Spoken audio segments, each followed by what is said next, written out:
India में 100 billion dollars की investment एक और तरफ से आ रही है। आज वो दिन है जो कि पाकिस्तान की तारीख में याद रखा जाएगा। एक सियासी पार्टी जिसको पूरे पाकिस्तान में खुली छूट मिली हुई है, उन्होंने जलसे भी किए, उन्होंने बैनर्स भी लगाए, लेकिन एक ऐसी पार्टी जिसका नाम लेने पर भी पाबंदी है कि हामिद मीर साहब जो हैं, उनका कहना यह है कि Taliban militants took over some polling stations in North Waziristan Pakistan में इलेक्शन के दिन तालिबान ने नॉर्थ वजीरिस्तान में कुछ पोलिंग स्टेशंस टेक ओवर कर लिए हैं। हुआ था, लोग चूम रहे हैं, कहते हैं मुर्शिद आए इस तरह कर, जो पढ़े लिखे हैं वो भी चूम रहे हैं। जो तो दोस्तों, इस वक्त की सबसे बड़ी खबर निकल कर सामने आ रही है कि हमारे देश में 100 बिलियन डॉलर का विदेशी इन्वेस्टमेंट होने वाला है, जो कि भारतीय रुपयों में 8,30,000 करोड़ रुपए का होगा। यह इन्वेस्टमेंट स्विट्जरलैंड की तरफ से किया जा रहा है, जिससे हमारा भारतीय इकोनॉमी और ज़्यादा सुदृढ़ होगा। इसके साथ ही आज पाकिस्तान में आम चुनाव होने वाले हैं और पाकिस्तान की जनता बहुत ज़्यादा खुश है कि उन्हें नए राजनेता मिलेंगे जो कि पाकिस्तान का भविष्य बदल देंगे। परंतु पाकिस्तानी डिफेंस एक्सपर्टों ने यह भविष्यवाणी की है कि ऐसा कुछ नहीं होने वाला है। इसे पाकिस्तानी जनता नहीं बल्कि पाकिस्तानी सेना चुनेगी और ये राजनेता फिर से सरकार बनाकर लंदन सारा पैसा लूटकर भाग जाएंगे और पाकिस्तान फिर से भीख मांगने के लायक बन जाएगा।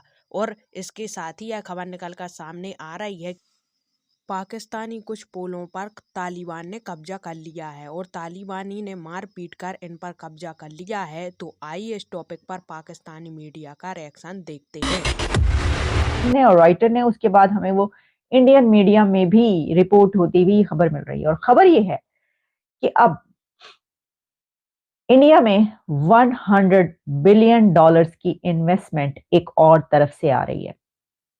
हमने कई एक ऐसी इन्वेस्टमेंट्स की बात की, आपके सामने रखी कि देखिए इंडिया में ये इन्वेस्टमेंट हो रही है, इस कंट्री से इन्वेस्टमेंट हो रही है, जिसमें अरब कंट्रीज हैं, जिसमें मुस्लिम अरब कंट्रीज, यूएई, जिसमें सऊदी अरेबिया शामिल है कि उन्होंने इंडिया में इतनी बड़ी बड़ी इन्वेस्टमेंट्स वो कर रहे हैं।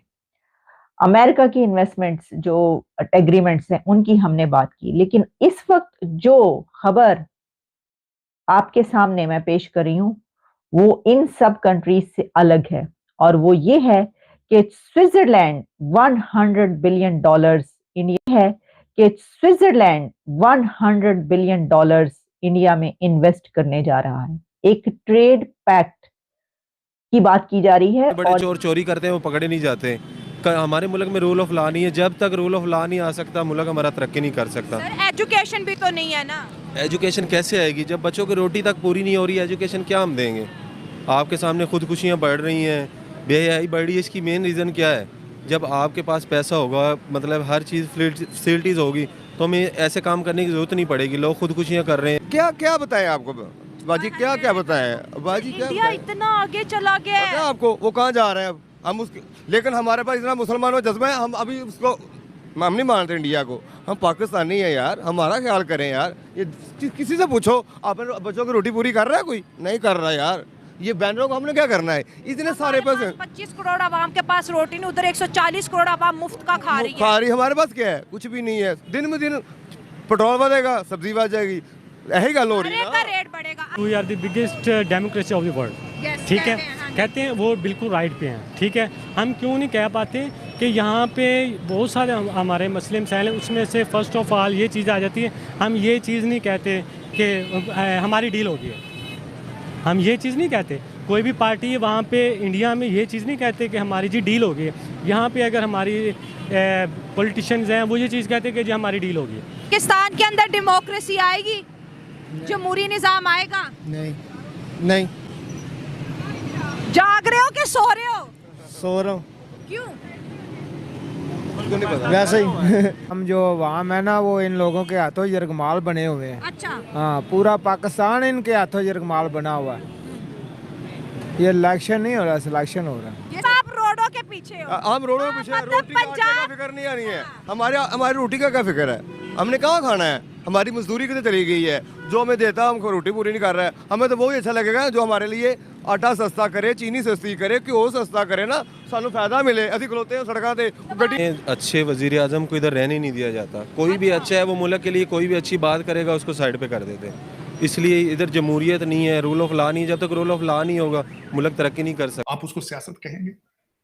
फिर उसके बाद मैं बताता हूं कि उसी बंदे ने जिसने गैर जमाती बुनियादों पर इलेक्शन कराए थे, उसने डॉलर लेने के लिए अमेरिका से आपको जिहाद का रास्ता इस्लाम का बता दिया, और फिर उसके बाद आप उस ट्रैक से उतरे ही नहीं है, क्योंकि डॉलर बहुत है।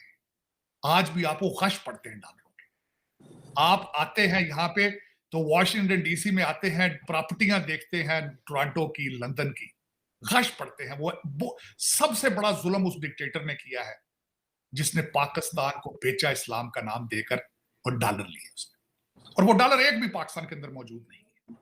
वो जो कंटेनरों में डॉलर जाते रहे हैं अफगान वार की वजह से, वो पाकिस्तान में एक दिन नहीं रुके वो पैसे। चीमा साहब, फिर ये सियासत की फाउंडेशन है आपकी।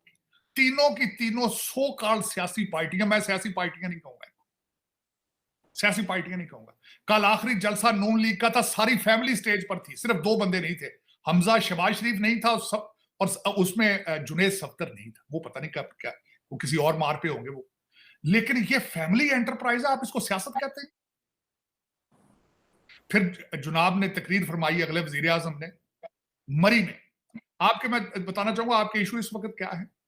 फाइनेंशियल क्राइसिस, करप्शन, दहशतगर्दी। एक सिंगल लफ्ज नहीं बोला उन्होंने इन तीनों के बारे में।